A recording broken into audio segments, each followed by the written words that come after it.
All right, we'd like to welcome Brooks Koepka into the interview room at the 2022 Honda Classic. Brooks is making his 7th start in the event, highlighted by a runner-up finish in 2019.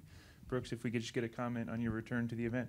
Yeah, it's nice to be back after a year off, and golf course seems in pretty good shape. Fairways are nice and tight. Be difficult chipping around the green. Rough's getting a little bit thicker. Greens look like they could use a little bit of water. Hopefully they don't die out there come Sunday because they are pretty brown. But I don't know, man. It's a tough test, especially when the wind blows. You're gonna see even par is always a pretty good score around here. Finished tied for 3rd at the WM Phoenix Open. Not the result you wanted last week, but just a comment on the state of your game. Yeah, I feel good. Like the way I'm playing, like the way I'm putting. Just some things going on last week, but yeah, I like the way I'm playing, like the way I'm putting, like the way everything seems to be coming together and rounding into form. All right, we'll take some questions from the media. We'll get a microphone to you if you have a question. We'll start right here with Steve in the middle. Brooks, what are the advantages of a home game, and if there are any, what are the disadvantages? I'd say probably more disadvantages than advantages. Phone blows up a lot more. More people wanting tickets, more people wanting to go to dinner. I don't do that in a normal week. I'm pretty much locked in my house. I only see the golf course and the gym. So, and it's different. Used to having things in a suitcase. I know it sounds weird, but you're in my own home. Sometimes you're gonna just move. So, literally trying to find stuff isn't always the easiest. But when you've got it all packed in a couple bags, it makes it a lot easier. Just like odds and ends, little things, just making sure everybody's taken care of, family. Some friends, things like that. So it makes it a little more difficult. And do you like the golf course? And is it by any chance bring up any thoughts of a U.S. Open type of challenge or a major championship if the wind blows? I like it because it's difficult. I like difficult courses. I think that's why. I can't compete when it's 30 under, 25 under every week. That's not me. I'm not going to go out and go shoot 66, 65 every round. Probably why you see U.S. Opens, I'm pretty much contending every time, and the more difficult tracks I seem to do better, and that's kind of our MO, the history I've looked at it. I think maybe 4 or 5 times shot over 18 under, and that's about it. But the rest of the time when it's difficult, I'm usually right there. And then what was the first part? Did that answer the whole thing? Okay, yeah. If you like the golf course and if it's mindful. Oh, the U.S. Open, no. I think they have to redo the greens. Okay. I don't think the greens are in U.S. Open shape, but as far as difficulty goes, yeah, I think you probably could.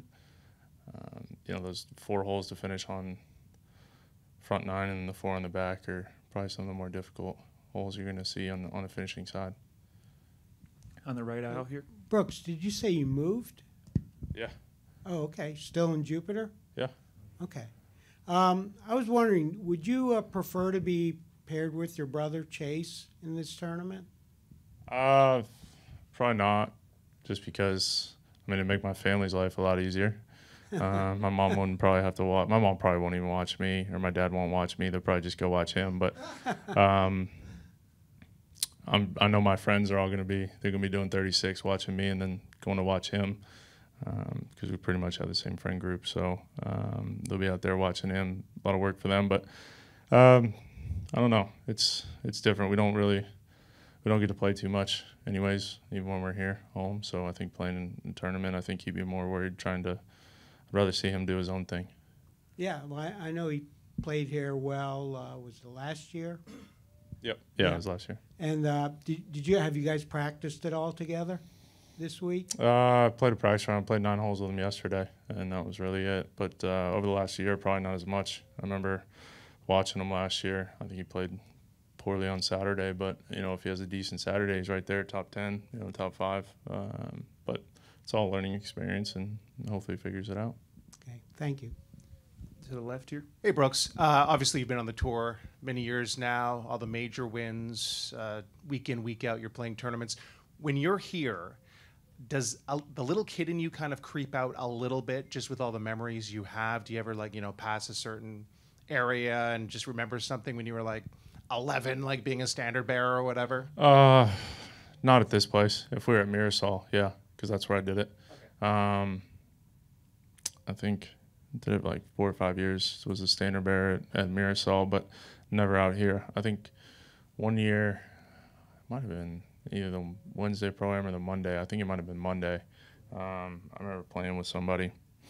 I forget the name of the pro, but they did like 4 juniors. Got to go out and go play with them, and so that was pretty cool. And you know, got to compare yourself to where you wanted to be. A guy playing out here on tour, so that's pretty neat. But yeah, not too much of the kid. I think it depends on the place. Is it a little bit of a a nice feeling though? Is there a different kind of vibe? Or do you get right into the zone when you're out there and it just feels like another PGA tournament, or is it always kind of in the back of your head that you're at home? It's never in the back of my head that I'm home. It's just more of, I mean, when you go to work, man, you go to work. It doesn't matter where you're at. You know, got a job to do, whether that means on the golf course, off the golf course. Got go to the gym, rest up, take care of my body, and then out here it's just practicing. So gets very repetitive and never really changes. In front. Hey Brooks, I know you have a strong commitment to playing in this tournament every year, but you're from here. What do you make of a lot of the big name golfers who live here but don't play in it? I think it has to. I mean, you got to take a break somewhere. It's pretty tough. You figure you got Tigers event next week, Bay Hill players. Got to take a week off somewhere. And I think going from West Coast to East Coast, guys don't want to do that. So, like I said, I think being a home game is more difficult than being on the road. So it seems like a good week to take off, and I understand it. Steve and then Chris. Brooks, a couple off-topic ones. Could you take me back to 2015 and talk about the letter you got from Arnie and what that meant after your Phoenix Open win?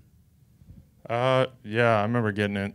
I think I was still living with, either I just moved into the house I was living at, or was living with Pete Uline and Matt Broom. But yeah, it was always nice to get it read. I thought, the first one I ever gotten. So anytime you get a handwritten note, that's always, somebody took the time to do it. So that's always special. And the other one is AP reported that Zach has been named will be named the Ryder Cup captain. Your thoughts on what would make him a good captain, what makes him a good person to lead you guys? Yeah. Is that actually done? I have no idea. AP's reporting, and I think they're going to make it official on Monday. Okay. Yeah. I like Zach. He's always been fun in the team rooms. It's been kind of a little bit of a rah-rah guy, which is always good.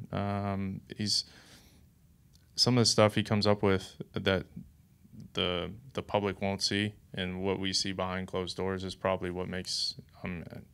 We all knew he was in line, and it was going to happen sooner or later. So it's nice to see him get one. But yeah, the stuff he does behind closed doors, I think, is what makes it the big difference. And I think every guy that's played on a team that he's been an assistant or played with him would definitely agree with that and be happy to see him do it.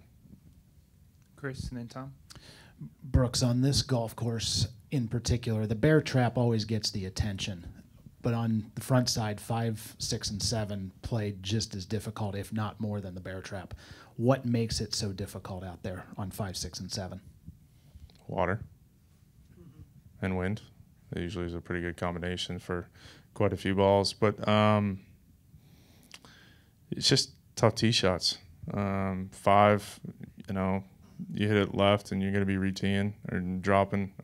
You do that in a par 3, you're going to make a big number anyways. But and then 6, man. 6 is just a difficult drive. You don't put that ball in the fairway. If you put it in that bunker or the rough, you got no chance at putting it on the right shelf, whether it be in the back right or in a little bowl in the back left.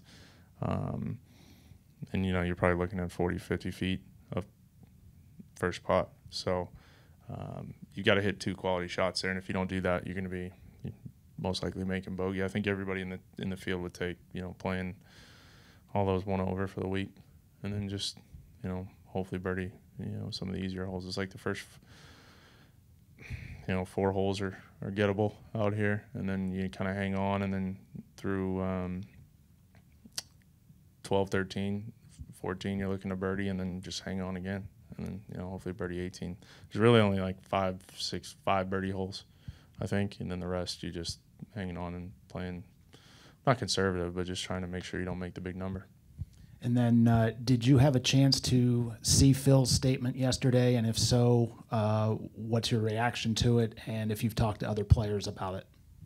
Yeah, I mean, I skimmed it over, but man, I'm happy with the PGA Tour. I think everybody out here is happy, and he can think whatever he wants to think, man. He can do whatever he wants to do. So I think everybody out here is happy, and I think a lot of people out here have the same opinion. Tom? Two quick things. Do you think that Brooks will put an end to all the Saudi league talk? The way everybody has come out in the last week or so, a whole bunch of guys have come out with the same opinion you have. I think that kind of put an end to it. I don't think it's going to still keep going. I still think there's going to be talk. I don't think, everyone talks about money. They got enough of it, so I don't see it backing down. They can just double up, and they'll figure it out. They'll get their guys. Somebody will sell out and go to it. And last, I know you played a few tournaments with Chase. Have you ever been in the same grouping with him? No, never played with him. Any more questions for Brooks? All right, we appreciate the time. Oh, sorry, one more on the left I here. interviewed Chase a couple days ago, and he sort of shed some light on how competitive you guys are together, no matter what it is. Is there anything besides golf that you can remember where you guys really kind of lock horns, or is it just everything you do, like Monopoly, whatever? Yeah, it doesn't matter what it is. We're pretty competitive. I mean, we went out skiing in Montana in December, and we had a basketball court in the house we were in, and my God, I can't shoot it as well as he can. He's a pretty good shooter, and hopefully the people, they're gonna find out now. But I chucked that ball a few times against the wall. I wasn't happy. I think we were playing a horse. I definitely wasn't going to play a game against him with my knees, but yeah, he drives me nuts. He's a good shooter, but anything we do is competitive. So it got a little intense, and then you throw my dad in there; he's competitive as well. And I mean, when we were younger, usually one or two of us left crying. Somebody was pissed off. My dad either kicked our butts, or one of us went at it pretty good, crying, or it got physical. He's a trash talker. Yeah, I'd like to think I'm a little better. I think a few people will back that up. All right, Brooks, thank you for the time. Best of luck this week.